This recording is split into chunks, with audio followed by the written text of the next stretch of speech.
Chapter 14 Winter Caller Days.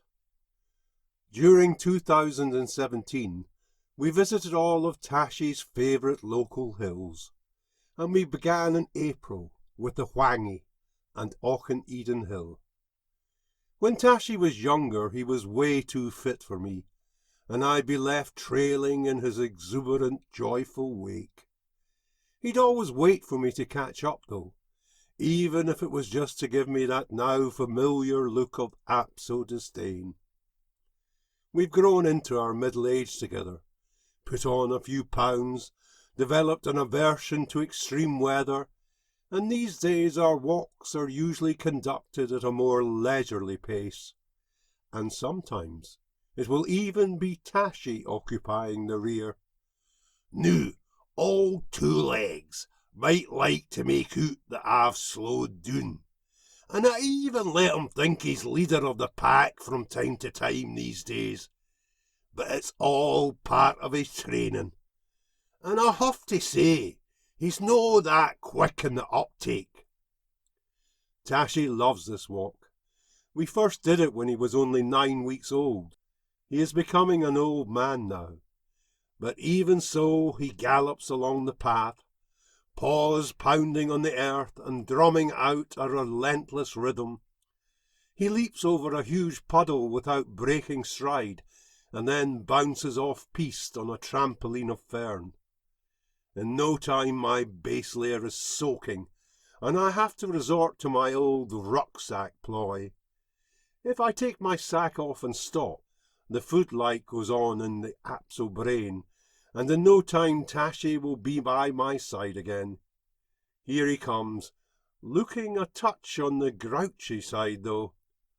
Oh, come on, two legs, you can't be needing a rest already. And don't try bribing me with that doggy donut crap. I'm having a gammon sandwich, or there's going to be trouble here. Do you fancy exploring the Hwangi today, Tashi? I'm game, but are you sure you're up to it, old gin? Do you want to carry the rucksack for me, then? Do I look like a mug or a dog? And besides, it's way too big for a wee guy like me. Come on, let's get moving, before you take roots, big yin. Now legend has it that Old Nick, the devil, was attending a gathering of some witches and warlocks of his acquaintance in the Campsie Fells. The devil had to leave early, as he had another gathering to attend in Dumbarton.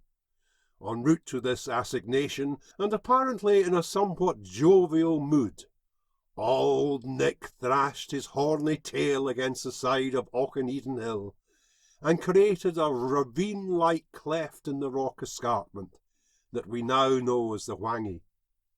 No matter how often we visit the Hwangi, Tashi always discovers a new rock problem to clamber about on, or an airy, vertiginous perch to take in the view from.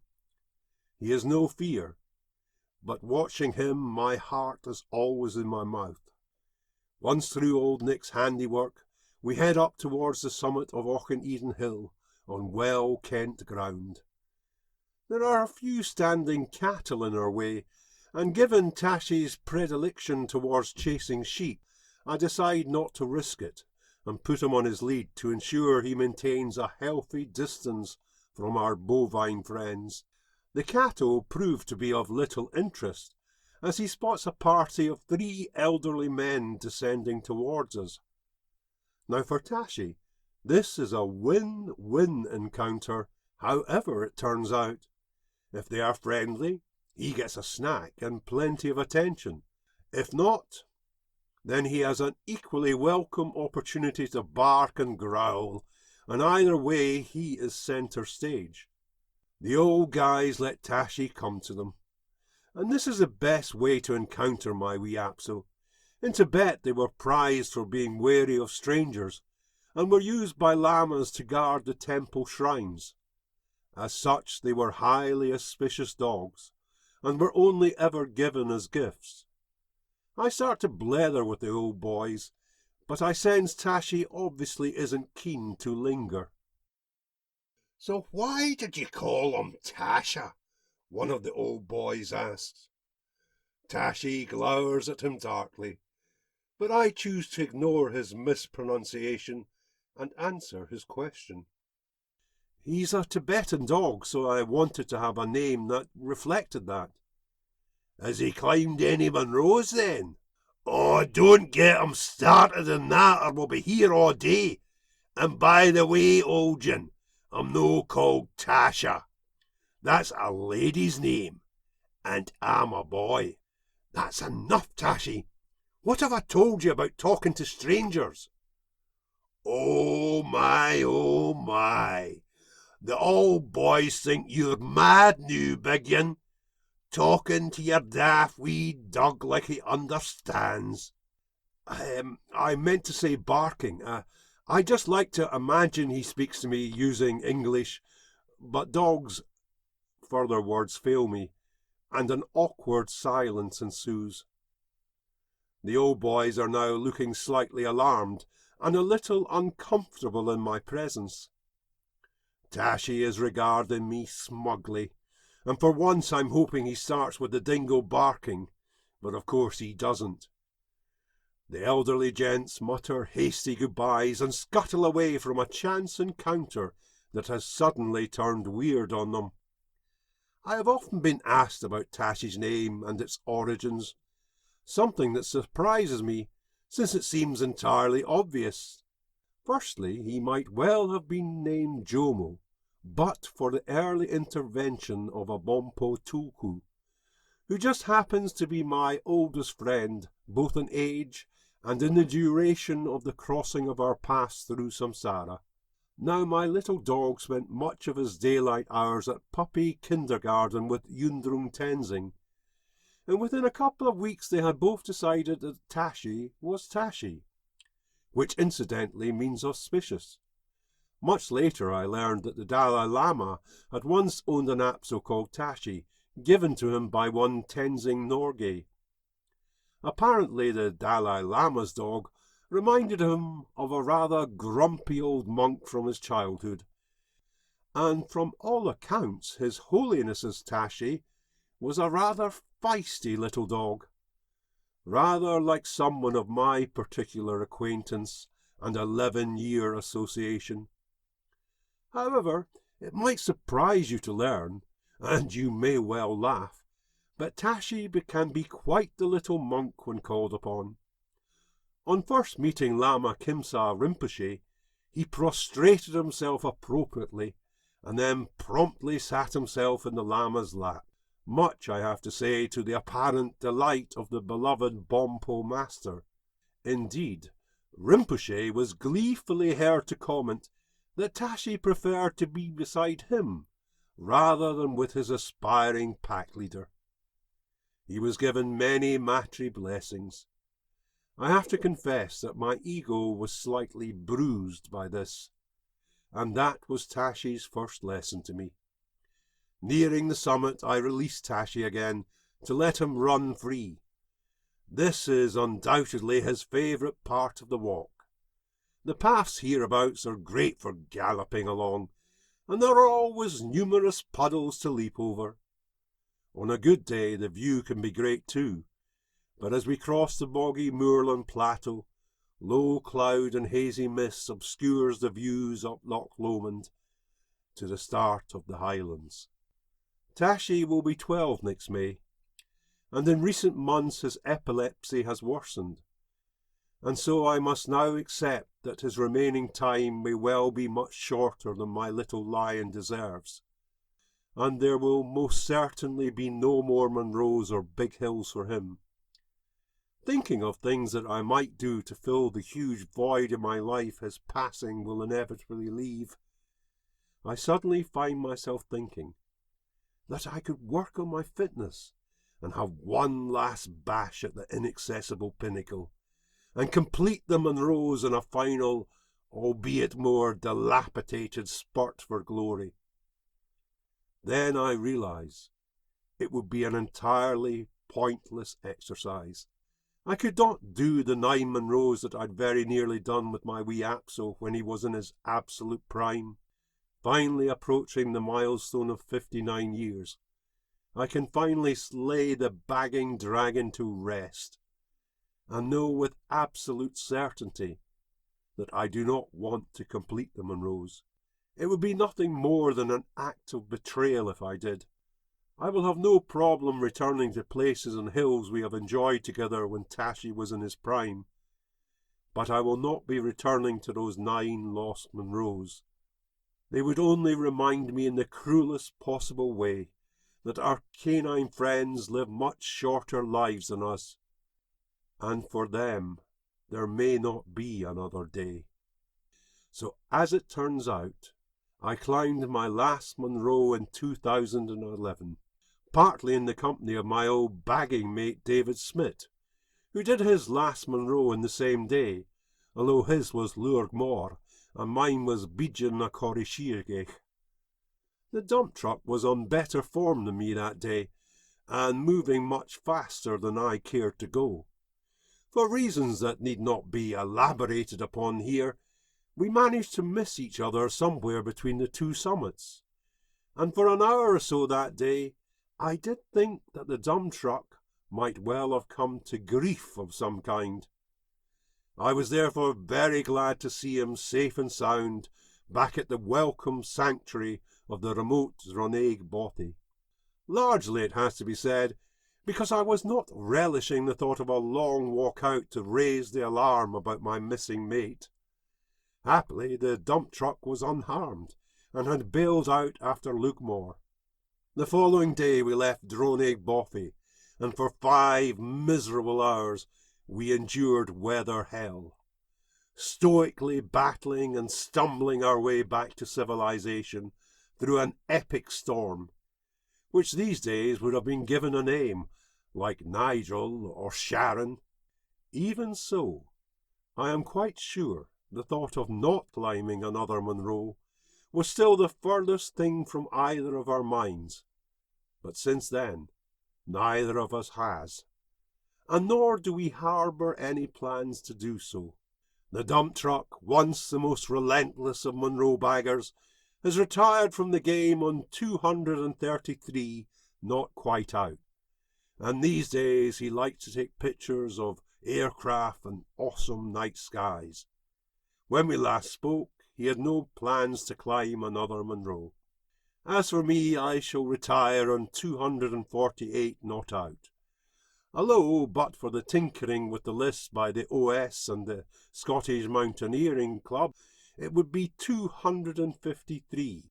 One thing's for sure, I will not be completing my round of the Munros, and I can honestly say it finally doesn't matter to me, and I'm not at all sure that it ever really did. Hey, big un, are you going to spend all day reminiscing with yourself about past glories, or am I going to get some dinner here? A week later found us visiting another old favourite, Meikle Bin. Tash loved it there, as he was allowed to run free, as it's generally a sheepless hill. It had been a few years since Tashi and I had last paid a visit to this fine wee mountain, and the return was long overdue. We've climbed Meikle Bin on at least 11 occasions together, and we've had some really memorable days there. Much had changed since our last visit, and a plethora of new signage was only too evident to the eye, although directions to the main car park, wherever that is, are the ever-present feature on these, and you could easily think that this is the main attraction hereabouts. A good foresty track still leads you gently upwards from the car park at Toad Holes, and gently takes you up to around the 400-metre contour, where you used to gain access to the open hill through an always muddy and obstructed fire break. Now, as I was only wearing cheap approach shoes, this had me thinking that they might not be suited to this sometimes hellish passage through the aforementioned fire break. Well, was I in for a big surprise. All of the trees at the high point of the track have now been felled, and you can even see the previously elusive Bin Bairn. A picnic table has been situated at the start of a new gravel path, which leads to the open hillside and the grassy ridge to the summit. I was pleased about this despite the blighted landscape. Tashi and I lunched at the picnic table before plodding up to the summit. Tashi was on his lead for the last stretch to slow him down. Biologically, the wee man is now older than me, but he's still much fitter. I didn't often get a picture of the wee man in his primal element. Well, I did that day, and boy, it's a real cracker. I also did a few summit shots of both of us, using the trig point as a tripod. I took 3 shots. In the first one, Tashi was facing in the opposite direction to me, and I took that as an ill omen. Wee Tashi was just a year old the first time we went up Ben Éan, and we did it from car park to summit in 49 minutes on that occasion. Today we took a very pedestrian 90 minutes. Much had changed since our last visit. The forestry had undertaken extensive felling, which has opened up the views at the start of the walk, but has blighted the land. As compensation, I suppose the path has been extensively refurbished, but they have almost turned it into a stairway in places, and some of the steps had my wee man scrambling his way up. We met a lovely Australian couple from Melbourne, and I spent a good while blethering to them on the summit. The views were, as usual, awesome, and for a wee hill, Ben Éan gives an extensive panorama. As we ate our sandwiches, a large crow flew over us, and then perched itself on the summit rock, regarding me with black eyes. In Scottish mythology, the crow is a harbinger of death, and if a Highlander tells you someone has taken the Crow Road, it means they have died. I couldn't help looking at my little line in the beautiful autumn light, and wondering if this would be the last Tashi we shared. Tashi used to chase the crows in Victoria Park when he was just a puppy, but once he realised that they could fly, he lost all interest in them. By the time we were back home, and I listened to him contentedly snoring by my side where he was always to be found, I dismissed these dark intuitions and smiled, and remembered a truly wonderfully early autumn day in the light of the gods with Tashila. Later on Facebook, a stranger commented on my post, saying that she had seen the same crow on the summit the day before. I shuddered at an ill omen repeated. The hills we climbed during 2017 were all repeats of existing Tashis, and were the first of his official winter collar season. The wee man's health began to deteriorate over the last quarter of the year, so we didn't go on our wild camping trip to Ullapool for New Year to bag that last easy Monroe. The epilepsy, for so long controlled by medication, now became a constant presence, and the crows were gathering everywhere. As I write this tucked up in my bed before the bells, on this the very last day of 2017, my darling boy is dreaming by my side. Tashi is becoming an old man, and during December he passed over the milestone of 11.5 years. And perhaps these first hills of his winter season will be our last. I do hope not. And after all, tomorrow is another year, and I, for one, will be very glad to see the back of 2017. I will toast you all with a wee dram from my bed, and awaken clear-headed and ready to embrace the uncertainty of being in 2018. May everything be auspicious. We didn't make it out for a New Year's Day hill, as was our custom, but just 9 days into the year of the dog, we did, and it was to climb our last and most humble tashi of all. The increase in medication seemed to be holding the seizures at bay, and I even dared to hope. But it was only a temporary reprieve. The final storm clouds were already gathering.